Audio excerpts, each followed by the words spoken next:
केंद्रीय गृह मंत्री अमित शाह ने अग्निपथ योजना के तहत अग्निवीरों की भर्ती की आयु सीमा को इस बार 21 से बढ़ाकर 23 साल करने के प्रधानमंत्री के फैसले का स्वागत करते हुए कहा कि इस फैसले से बड़ी संख्या में देश के युवाओं को फायदा होगा, क्योंकि कोरोना महामारी के कारण पिछले 2 वर्षों में सेना की भर्ती प्रक्रिया प्रभावित हुई थी। अमित शाह ने सरकारी फैसले की जानकारी देते हुए ट्वीट किया, पिछले 2 वर्षों में कोरोना महामारी के कारण सेना में भर्ती प्रक्रिया प्रभावित हुई थी, इसलिए प्रधानमंत्री नरेंद्र मोदी ने अग्निपथ योजना में उन युवाओं की चिंता करते हुए पहले वर्ष सीमा के 2 वर्ष की रियायत देकर उसे 21 से 23 साल करने की संवेदनशील निर्णय लिया है। शाह ने प्रधानमंत्री के इस फैसले से बड़ी संख्या में देश के युवाओं को लाभ मिलने का दावा करते हुए अपने अगले ट्वीट में कहा, इस निर्णय से बड़ी संख्या में युवा लाभान्वित होंगे और अग्निपथ योजना के माध्यम से देश सेवा एवं अपने उज्जवल भविष्य की दिशा में आगे बढ़ेंगे। अगली खबर, अग्निपथ योजना में बेरोजगारी के विरोध के लिए राष्ट्रीय लोकदल के मुखिया जयंत चौधरी भी विरोध प्रदर्शन में उतरने वाले हैं। पश्चिम यूपी में आरएलडी की अग्निपथ योजना के खिलाफ युवाओं के समर्थन में युवा पंचायत नाम से एक अभियान की घोषणा की है। आरएलडी अध्यक्ष जयंत चौधरी ने ट्विटर पर अभियान की घोषणा करते हुए कहा, माफी वीर आदर्श, जुमला वीर प्रचारक, भाषण वीर नेता, भारतीय सेना के अग्निवीर मत बनाओ। 28 जून से 16 जुलाई के बीच पश्चिम उत्तर प्रदेश के 11 शहरों में जयंत चौधरी युवा पंचायत कर योजना को वापस लेने की मांग करेंगे। जयंत चौधरी ने अग्निपथ योजना को लेकर युवा मंच पंचायत का ऐलान किया है। उन्होंने कहा कि 28 से 16 जून तक पश्चिम उत्तर प्रदेश के 11 शहरों में युवाओं की पंचायत होगी। अगली खबर, केंद्र सरकार की अग्निपथ योजना के खिलाफ देश भर के कई हिस्सों में भारी विरोध प्रदर्शन जारी है। बिहार और उत्तर प्रदेश में युवाओं ने पथराव और तोड़फोड़ के साथ ट्रेन में आग लगा दी। इस बीच राष्ट्रीय रक्षा मंत्री राजनाथ सिंह ने अग्निपथ योजना के युवाओं के लिए देश की सेवा का सुनहरा अवसर बताया। राजनाथ सिंह ने कहा कि केंद्र सरकार द्वारा घोषित की गई अग्निपथ योजना भारत के युवाओं को देश की रक्षा व्यवस्था से जोड़ने और देश सेवा करने का सुनहरा अवसर है।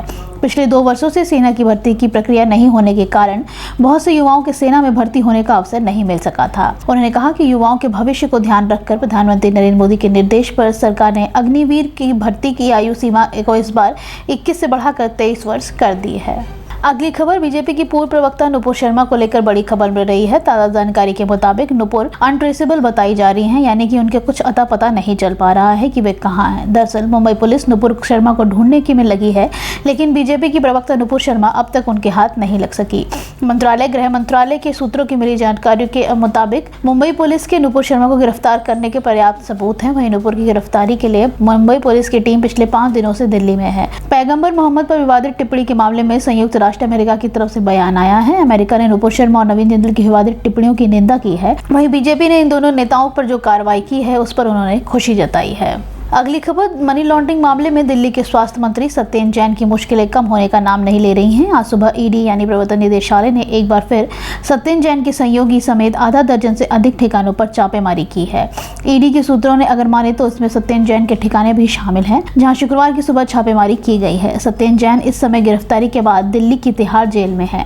हाल ही में ईडी के इस मामले में दिल्ली सरकार के मंत्री सत्येंद्र जैन और उनके सहयोगी के यहाँ छापेमारी भी की थी। उस वक्त कुल 60 ठिकानों पर छापेमारी हुई थी, जिसमें प्रकाश ज्वेलर्स के 2 करोड़ और वैभव जैन के यहाँ से 41 लाख रुपए का कैश के अलावा 133 सोने के सिक्के मिले थे। अगली खबर, केंद्र सरकार की अग्निपथ योजना के विरोध में देश के कई हिस्सों में लगातार तीसरे दिन उग्र प्रदर्शन हो रहा है। बिहार और यूपी के बाद तेलंगाना के सिकंदराबाद में ट्रेन में उपद्रवियों ने आग लगा दी। इस घटना के बाद 4-5 लोगों के इलाज के लिए अस्पताल में शिफ्ट किया गया है। दूसरी तरफ अलीगढ़ में यमुना एक्सप्रेसवे पर प्रदर्शनकारियों ने कब्जा कर लिया है। एक्सप्रेसवे पर वाहन फंसे हैं और पुलिस प्रशासन समझाने में जुटा हुआ है। प्रदर्शनकारियों ने यूपी रोडवेज की बसों में तोड़फोड़ की है और एक बस में आग भी लगाई है, जबकि दूसरी तरफ बिहार के डिप्टी सीएम के घर प्रदर्शनकारियों ने पथराव किया। उग्र भीड़ ने बिहार से लेकर उत्तर प्रदेश, दिल्ली, पश्चिम बंगाल समेत तेलंगाना के 11 राज्यों में जमकर हंगामा किया। बिहार के समस्तीपुर में आज सुबह जम्मूवती गुवाहाटी एक्सप्रेस ट्रेन की उपद्रवियों ने आग लगा दी, जिसमें ट्रेन में 2 बोगियां जलकर खाक हो गई। तो वहीं यूपी के बलिया में युवाओं की उग्र भीड़ ने जमकर हंगामा किया और कई ट्रेनों की तोड़फोड़ की। अगली खबर, कांग्रेस अध्यक्ष सोनिया गांधी पिछले दिनों कोरोना वायरस से संक्रमित हुई थी। पार्टी की ओर से आज उनका हेल्थ अपडेट जारी किया गया है। पार्टी महासचिव जयराम रमेश ने कहा कि कांग्रेस के अध्यक्ष की निचली श्वास नली में फंगल इन्फेक्शन का पता चला है। इसके साथ ही जयराम रमेश ने यह भी बताया कि 12 जून को सोनिया गांधी की नाक से खून आया था, तब उनको हॉस्पिटल में भर्ती कराया गया।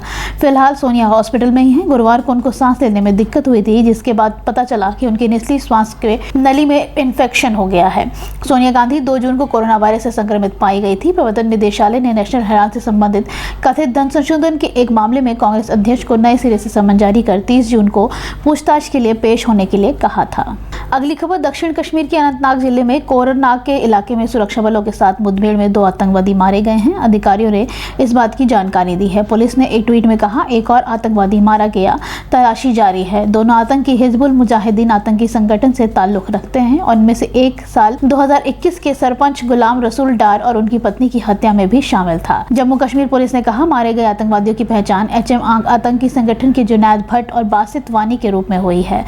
कश्मीर में पिछले कुछ महीनों में आतंकी और सुरक्षा बलों के बीच सिलसिलेवार एनकाउंटर हुए हैं। इनमें कई आतंकवादी और उनके कमांडरों का सफाया किया गया है। अधिकांश ऑपरेशन विशिष्ट खुफिया सूचनाओं के आधार पर पुलिस और सेना द्वारा संयुक्त रूप से किए गए हैं। दक्षिण कश्मीर के कुलगाम जिले में मीशोपुरा इलाके में गुरुवार को सुरक्षा बलों के साथ मुठभेड़ में 2 आतंकवादी ढेर हो गए थे। अगली खबर, हाल ही में देश की आर्थिक राजधानी मुंबई के दौरे पर गए प्रधानमंत्री नरेंद्र मोदी की सुरक्षा के चूक का मामला सामने आया है। पुलिस ने पीएम नरेंद्र मोदी के दौरे से एक दिन पहले शहर में ड्रोन उड़ाते समय कुछ नियमों के उल्लंघन के आरोप में दक्षिण मुंबई के एक प्रमुख बिल्डर के खिलाफ प्राथमिकी दर्ज की है। एक अधिकारी ने बताया कि घटना सोमवार को पेडर रोड इलाके में हुई थी। पुलिस अधिकारी ने कहा, क्योंकि प्रधानमंत्री मोदी अगले दिन पेडर रोड के रास्ते शहर के बांद्रा कुल्ला परिसर जाने वाले थे, इसलिए पुलिस ने सुरक्षा कारणों से पूरी सड़क पर निरीक्षण किया था। एक स्थानीय निवासी ने पुलिस को सोमवार को सूचित किया कि उसने इलाके में एक ड्रोन उड़ते देखा था। अगली खबर, भ्रष्टाचार मामले में राजस्थान के सीएम अशोक गहलोत के भाई अग्रसेन गहलोत के जोधपुर स्थित आवास पर आज सुबह सीबीआई ने छापा मारा। सूत्रों ने बताया कि जांच एजेंसी की टीम अग्रसेन गहलोत के ऑफिस भी पहुंची थी। बता दें कि अग्रसेन गहलोत पहले से ही उर्वरक निर्यात मामले में कथित गड़बड़ी के लिए ईडी की जांच के दायरे में है। ईडी का आरोप है कि अशोक गहलोत के भाई अग्रसेन गहलोत ने साल 2007 और 2009 में बड़ी मात्रा में फर्टिलाइजर का अवैध रूप से निर्यात किया था और वे निर्यात के कथित अनियमितताओं के नाम उनके सामने आने के बाद पिछले कुछ महीने अधिकारियों ने उनसे पूछताछ भी की थी। पिछले साल ईडी की कथित उर्वरक घोटाले के सिलसिले में अग्रसेन से जुड़ी कई ठिकानों पर छापेमारी भी हुई थी।